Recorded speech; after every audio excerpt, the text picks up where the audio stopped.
बिस्मिल्लाहिर्रहमानिर्रहीम। अस्सलाम वालेकुम नाज़रीन, आप यूट्यूब और फेसबुक चैनल देख रहे हैं। मैं राना उज़ैर हूँ। नाज़रीन, कुछ बहुत बड़ी खबरें लेकर आपकी खिदमत में हाजिर हुआ हूँ क्योंकि आज का दिन पाकिस्तान की सियासत में बड़ा अहम तरीन दिन है, क्योंकि अडयाला जेल में इमरान खान और बुशरा बीबी की मुलाकात, और उस मुलाकात में जो कुछ होता रहा, अडयाला जेल में एक अहम तरीन केस की समाअत, और उस समाअत के दौरान जो एक गैर मामूली हलचल हुई, वहां पर गैर मामूली सूरत-ए-हाल देखने को मिली। वह सब कुछ आज मैं हूबहू आपके सामने रिपोर्ट करने जा रहा हूं, क्योंकि सबसे पहली खबर पर आज हमने बात करनी है कि इमरान खान और बुशरा बीबी की लड़ाई। अब ये लड़ाई किस तरह से शुरू हुई, क्या ये वाकई तौर पर एक लड़ाई हुई, और अडयाला जेल से जो कुछ रिपोर्ट हो रहा है वो सब कुछ मैं आपके सामने रख रहा हूं कि आखिर उसकी वजह क्या है, और इमरान खान ने बुशरा बीबी का मुंह बंद करने की क्यों कोशिश की, उनका हाथ क्यों खींचा, क्या वहां पर वजह बनी। तमाम तर डिटेल्स मैं आपके सामने आज बमा हकाइक और बमा सबूत रखने जा रहा हूं, और तमाम तर चीजें रिपोर्ट करूंगा जो अडयाला जेल में आज होती रही हैं। और फिर बुशरा बीबी को दौरान हिरासत बनी गाला में कौन सी नामालूम शख्स ने जहर देने की कोशिश की। ये जहर देने का जो इंकशाफ आज हुआ है, जो आज समाअत के दौरान बुशरा बीबी ने बनी गाला में उनके साथ क्या कुछ होता रहा, उससे तमाम जो है उन्होंने उसका भांडा फोड़ दिया है। उस हवाले से बड़ी इंपॉर्टेंट डिटेल्स है, वो मैंने आपके सामने रखनी है। और फिर जनाब तीसरी खबर पर जो आज हमने बात करनी है, पाकिस्तान तहरीक इंसाफ का पेशावर में धड़न तख्ता होने जा रहा है। वहां पर उनकी हुकूमत के खिलाफ एक रजीम चेंज ऑपरेशन होने जा रहा है, और ये एक बहुत बड़ी साजिश एक बार फिर से पाकिस्तान की तारीख में दोहराई जाने की कोशिश हो रही है। ये मामला और माजरा क्या है, उस हवाले से मैंने आपके सामने कुछ इंपॉर्टेंट डिटेल्स रखनी है। लेकिन अगर आपने चैनल को सब्सक्राइब नहीं किया, चैनल को सब्सक्राइब कर लें, बेल आइकन को दबा दें, आने वाली तमाम तर अपडेट्स आपकी खिदमत में बर वक्त पेश होती रहें।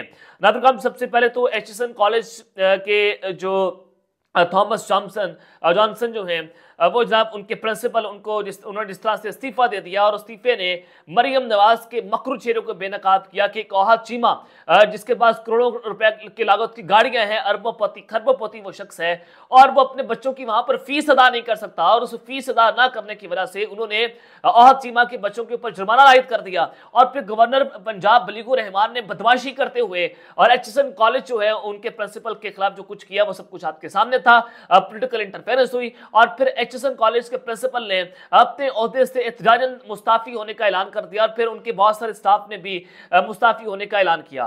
तो जब अस्मा बुखारी साहबा से इसका सवाल पूछा गया कि आपने क्या खर्च मार दी है, कि आपने एचएसएन कॉलेज जो कि एक गोरा है, आप उसको निकाल रहे हैं, और ये मैसेज आप क्या देना चाहते हैं। पहले तो वो आयन बाई शायन करती रही, उनके पास जवाब नहीं था। फिर उन्होंने कहा कि एचएसएन कॉलेज में ये एक पॉलिटिकल तौर पर एक ये कॉलेज जो है वो इस्तेमाल हो रहा है, मखसूस जमात जो है उसको ये इस्तेमाल कर रही है, यानी कि पाकिस्तान तहरीक इंसाफ इसको इस्तेमाल करती है। और एचएसएन कॉलेज में कैदी नंबर 804 के नारे लगाए जाते हैं, इमरान खान के नारे लगाए जाते हैं। तो इस वजह से मरियम नवाज ने ये फैसला कर लिया था कि इसके प्रिंसिपल को जो है वो यहां से बाहर निकालना है। अब एचएसएन कॉलेज में जब वो तकरीब होनी थी, तो उसमें मरियम नवाज को बतौर चीफ गेस्ट मदऊ किया जाना था, लेकिन वहां पर पेरेंट्स से उनके बच्चों ने जिस तरह से कॉलेज को मेल करना शुरू कर दी कि जनाब अगर मरियम नवाज हमारे बच्चों को डिग्रीज देनी आई, हम उनके हाथ से डिग्री नहीं लेंगे और हम उस सेरेमनी का बाइकआउट कर देंगे। तो इस वजह से फिर मरियम नवाज को वहां पर नहीं बुलाया गया, सूबे की वज़ीर-ए-आला को नहीं बुलाया गया। और फिर उस सेरेमनी के दौरान कैदी नंबर 804 के जब स्टूडेंट्स ने नारे लगाए, तो उसके बाद मरियम नवाज से यह तय कर लिया था कि एचएसएन कॉलेज के जो थॉमस जॉनसन है, उनको यहां से कॉलेज से बाहर निकाल देना है। तो अब ये सारी सूरत हाल है। अब बच्चे जो हैं, कॉलेज के स्टूडेंट्स जो हैं, अपने प्रिंसिपल के हक में एहतजाज कर रहे हैं। उन्होंने गवर्नर पंजाब को हाउस का घेराव कर लिया है, और उन्होंने कहा कि गवर्नर पंजाब भी और ओहद चीमा जब तक माफी नहीं मांगेंगे, हम जनाब ये काम नहीं करने देंगे। उनको फिलहाल हमारे प्रिंसिपल से माफी मांगना होगी, और हम किसी भी तौर पर पॉलिटिकल इंटरफेरेंस को इस्तेमाल बर्दाश्त नहीं करेंगे। और हम ये नहीं कर सकते कि एक बच्चा जो है आप उसको एक्सेप्शन केस दे दें और आप उसकी फीस को माफ कर दें, ऐसा हरगिज़ नहीं होगा, बदमाशी नहीं चलेगी। ये जनाब पाकिस्तान में चले एक शऊर दे दिया खान साहब ने, और ये शऊर की लहर ये है कि हम ये माफिया के खिलाफ, हम इन अगवाखारों के खिलाफ जो आंखों में आंखें डालकर बात कर रहे हैं, हम इनके सामने सरेंडर नहीं कर रहे। और यही वजह है कि ये लोग हमारे जानी दुश्मन बन चुके हैं, कि जब हम सरेंडर नहीं कर रहे, जुल्म बर्बत की इंतहा हो रही है, यहाँ पर खून की होलियां खेली गई, यहाँ पर जिले शाह का कत्ल हुआ, अरशद का कत्ल हुआ, इमरान रियाज उठाया गया, मैं उठाया गया, बहुत सारे सहाफियों को गायब करने की कोशिश की गई, असद तूर साहब को गिरफ्तार कर लिया गया हालिया दिनों। तो ये जो है पाकिस्तान के अंदर अंदर एक नई लहर, एक नया शौर, एक नई जनरेशन पैदा हुई है जो इन सब का मुकाबला करने को तैयार है। और ये परेशान है बंद कमरों में बैठकर लोग कि ये हो क्या गया। इनके जो कैलकुलेशंस कर रहे थे, पाकिस्तान की आवाम ने सारा कुछ इनके उल्टा कर दिया और अब ये ज्यादा देर तक इमरान खान को जेल के अंदर नहीं रख सकते, उसने बाहर आना है। और आप उस आलम का अंदाजा लगाए। मैं आपको बड़ी प्यारी एग्जांपल देता हूं, मोहम्मद आसिफ की आपने एग्जांपल सुनी होगी, पाकिस्तान का राइट मीडियम फास्ट बॉलर। और जैसे पाकिस्तान के बल्कि पूरी दुनिया की किताबों में प्लेयर्स उसके बारे में लिखते हैं कि दुनिया के अंदर हमने इतना मुश्किल फास्ट बॉलर नहीं देखा। वो मोहम्मद आसिफ क्या करता था, वो एक ही जगह पर रखकर आउट स्विंग भी कर रहा होता था, एक ही जगह पर रखकर बॉल को इन स्विंग भी करता था, और वहीं से जो है वो उसने बैट्समैन की पकड़ लेना होती थी, उसी जगह पर ठप्पा मारता जहां पर उसने आउट स्विंग करनी है, फिर दोबारा उसी जगह पर ठप्पा मारकर वो शख्स इन स्विंग करता था। यानी कि इतना एक्सेप्शनल केस हमने पाकिस्तान दुनिया की तारीख में नहीं देखा था। इमरान खान से भी वही कुछ कर रहा है कि वो उसी जगह पर बॉल रखकर आउट स्विंग करता है, उसी जगह पर बॉल रखकर उसको इन स्विंग कर रहा है। वो इनको खेलने नहीं दे रहा। वो जनाब उनको अकेला एक शख्स जो है उसने पूरी की पूरी एस्टैब्लिशमेंट, जुडिशरी, 13 पार्टी के तहत पॉलिटिकल गैंगस्टर, इन सब के खिलाफ जो है वो जो कुछ उसने कर दिया है, उसने पाकिस्तान की तारीख में आज तक हमने ऐसा नहीं देखा था कि वो एक शख्स ने आकर पूरे के पूरे इमाम को नंगा करके रख दिया है। ये एक बड़ा जो है वो सारा मामला है। तो जनाब आज अडयाला जेल के अंदर जो सूरत हाल बनी है, उससे पहले मोना सराई साहब जो हैं वो जनाब उनको इलेक्शन लड़ने की इजाजत मिल चुकी है। एपलेट ट्रिब्यूनल ने कागजात नामजदगी मुस्तरद करने का रिटर्निंग अफसर का फैसला कदम करार दे दिया है। अब वो जनाब आपको इलेक्शन के अंदर नजर आएंगे। कल आपने देखा कि मुराद सईद और आजम स्वाति को जो है सेनेट इलेक्शन लड़ने की जो है वो इजाजत मिली है। तो ये एक बड़ी अच्छी खबर है, चलिए पाकिस्तान तहरीक इंसाफ के लिए खुशखबरी है।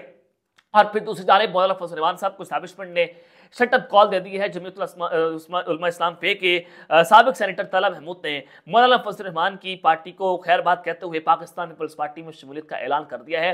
सेनेट इलेक्शन में जब 7 दिन बाकी हैं, उनकी पीपल्स पार्टी में शमूलियत और पीपल्स पार्टी ने उनको सेनेटर बनाने का ऐलान कर दिया है। तो मौलाना फजल रहमान साहब को यह मैसेज दिया गया कि जनाब शटअप कॉल है आपको, अगर आप कुछ करेंगे हमारे खिलाफ, आप हमारे खिलाफ बोलेंगे तो आपको भी निशान इबरत बना देंगे। इमरान खान साहब की मिसाल उन्होंने दी।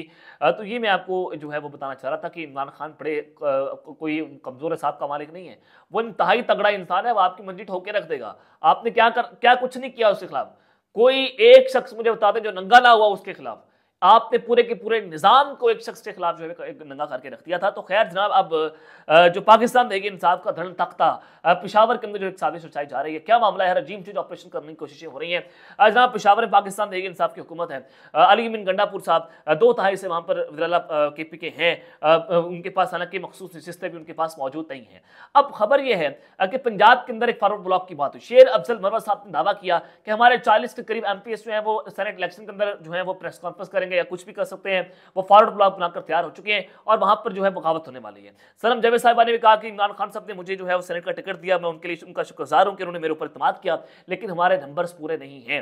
यानी कि पंजाब के अंदर बगावत हो गई है, इसमें कोई दो राय नहीं है। शेर अफजल मरवत साहब ने एक बयान देकर कुछ सेकंड के अंदर पार्टी का पूरा बयानिया जबरदस्त कर दिया है। पार्टी के पूरे प्लान्स जो हैं उसको उन्होंने उड़ा के रख दिया है। तो शेर अफजल मरवत साहब जो है वो पार्टी की कोर कमेटी में बैठकर लड़ाइयां करते हैं। एक ऐसे बदतमीज और जाहिल गवार शख्स को आपने पार्टी की कोर कमेटी में रखा हुआ है, इसको तो आपको पार्टी से बाहर निकालना चाहिए। ये रॉन्ग नंबर है, ये एस्टैब्लिशमेंट का मोहरा है, ये ताकतवरों का मोहरा है। आप जब इसको यहां पर बिठाएंगे, सर पर रखेंगे और आप समझते हैं ये बदमाश है, ये बदमाश नहीं है, ये गुंडा है।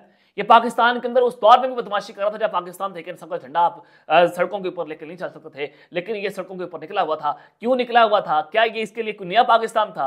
क्या जनाब ये कोई उस आसमान से उतर कर आया था कि इसको एस्टैब्लिशमेंट कोई हाथ नहीं लगा सकती? या ये इमरान खान से ज्यादा ताकतवर है? या अवाम इसके पीछे ज्यादा खड़ी थी या इमरान खान के पीछे खड़े थे? लोग इमरान खान के पीछे खड़े हैं। शेर अफजल मरवत एक खब्बा है। शेर अफजल मरवत इमरान खान के नाम पर टिकट लेकर या MNA मुंतखब हुआ और आज ये इमरान खान को सियासत सिखाएंगे कि इमरान खान आपने ये करना है, इमरान खान आपने नहीं करना। और इमरान खान के नाम पर बेशरम इंसान तुमने जो है वो MNA का टिकट लिया और फिर आप MNA बन गए। आपको तो आवाम नहीं जानती, आपको तो वोट हमने नहीं दिया, आपके नाम पर हमने वोट नहीं दिया। अगर आपके नाम पर वोट दें तो हम ऐसे बदकिरदार को कभी वोट नहीं देंगे जो औरतों को हरास करने की कोशिश करते हैं, जो पैसे मांगते हैं इमरान खान के नाम पर। मैं बहुत सारी चीजें आपके सामने कुछ रखूंगा जब इंशाल्लाह वक्त आएगा। तो खैर जनाब ये शेर अफजल मरवत साहब ने जो है वो इंकशाफ किया। तो अब मामला ये है कि जो KPK में बगावत की जो है वो खबरें चल रही हैं। अली जो फैसल करीम कुंडी है पाकिस्तान पीपल्स पार्टी के, उन्होंने जनाब दावा किया है कि पंजाब के बाद KPK में पाकिस्तान तहरीक इंसाफ का फॉरवर्ड ब्लॉक बन चुका है। और KPK में भी अपोजिशन सरप्राइज थे कि इस्लामाबाद में प्रेस कॉन्फ्रेंस करते उन्होंने कहा कि तहरीक इंसाफ के मुंतखब नुमाइंदे पार्टी से नाला हैं और KPK में ऐसी आवाजें आ रही हैं कि जल्द प्रेस कॉन्फ्रेंस हो और फॉरवर्ड ब्लॉक का ऐलान हो जाए। पीपल्स पार्टी ने कभी फॉरवर्ड ब्लॉक बनाने की कोशिश नहीं की और ना मेम्बरान तोड़े। उनकी अपनी हरकतों की वजह से पार्लियामेंटेरियंस जो हैं वो खफा हैं। सुन्नी इत्तेहाद कौंसिल आइन पामालगिरी कर रही है और स्पीकर केपी की असेंबली अपना आईनी किरदार अदा करें। फैसल करीम कोंडी का मजीद कहना था कि सुना है सेनेट इलेक्शन में पंजाब में फॉरवर्ड ब्लॉक बन चुका है। अब ये सारी सूरत हाल है कि पीपल्स पार्टी ने एक बहुत बड़ा दावा किया है। अब अडयाला जेल के अंदर एक गैर मामूली हलचल पाई गई। बुशरा बीबी को एक तो जहर किस तरह दी, इसके ऊपर बात कर लेते हैं। और फिर इमरान खान और बुशरा बीबी के दरमियान जो नोक झोंक का वाकया वहां पर पेश आया, ये क्या मामला है जनाब? ये आज अडयाला जेल में अहम तरीन केस की समाप्त हुई। तो बुशरा बीबी ने अडयाला जेल में इमरान खान साहब जो है उनको जो है वो इमरान खान साहब ने बुशरा बीबी को अडयाला जेल में बात करने से जो है वो रोकते रहे और इमरान खान बुशरा बीबी का बाजू पकड़कर पीछे लेकर चुप कराने की कोशिश करते रहे। और बुशरा बीबी ने कहा कि वो बेज़मीर लोगों से नहीं बल्कि बाज़मीर लोगों से मुखातिब हैं। यानी कि आज वो गुस्से के अंदर थी। आज उन्होंने कहा कि मैं तुमसे मुखातिब नहीं हूँ। यानी कि वो खान साहब को नहीं कह रही थी, वो जेल के अमले को, वो जज साहब को कह रही थी। वो वहाँ पर जो माफिया बैठा है, जो हैंडल्स बैठे हैं, जो एस्टैब्लिशमेंट, वो उनको मुखातिब थी कि जनाब तुम बेज़मीर लोग हो। आज तुम अगर मेरी बात नहीं सुन रहे तो मैं बाज़मीर लोगों से मुखातिब हूँ। तो फिर बुशरा बीबी ने कहा कि रिश्ता समात पर अडयाला जेल के लिए आई तो बनी गाला में मेरे शहद में कुछ मिलाया गया था। मैं शहद इस्तेमाल करती हूँ। वापस जब गई तो सारा शहद खाया तो तबीयत बिगड़ गई। जिंदगी और मौत अल्लाह के हाथ में है। यानी कि बुशरा बीबी बताना चाह रही है कि बनी गाला जो है वहां पर चूंकि पुलिस ने घेरा किया हुआ है, दायर है, उसको सब्जेक्ट करार दे दिया गया है, बनी गाला को टेक ओवर कर लिया गया है। तो अब उन्होंने कहा कि वहां पर मुझे शहद के अंदर कुछ मिलाकर देने की कोशिश की गई है। मुझे स्लो पॉइजन हो सकता है, वो जहर कुछ भी हो सकता है कि उसके बाद मेरी तबीयत जो है बिगड़ गई और अब जिंदगी और मौत अल्लाह के हाथ में। ये लोग मुझे बेसिकली कत्ल करने की जो है वो कोशिश कर रहे हैं। और फिर उन्होंने जो है वो इमरान खान के हवाले से बहुत बड़ा दावा किया। उन्होंने कहा कि अगर इमरान खान को कुछ हुआ तो उसके जिम्मेदार 3 लोग होंगे। अब 3 लोगों के नाम इमरान खान साहब ऑलरेडी बता भी चुके हैं और फिर उनकी एक वीडियो भी उन्होंने कहा कि बैरून मुल्क मेरी एक वीडियो पड़ी है। तो ये 3 लोग मेरे जो हैं वो शौहर जो है उसके कत्ल के जिम्मेदार होंगे। गुजारिश है कि वो इमरान खान की जान की हिफाजत करें। ये जनाब उन्होंने बात किया कि इमरान खान की जान की हिफाजत जो है वो की जाए। मैं आप सबसे गुजारिश करती हूँ। तो ये एक बड़ी घिनौनी सूरत हाल है कि बुशरा बीबी साहिबा को बनी गाला के अंदर जिस तरह से रखा जा रहा है, उनको शहद के अंदर कुछ मिला कर दिया गया और फिर इमरान खान के हवाले से खबर है।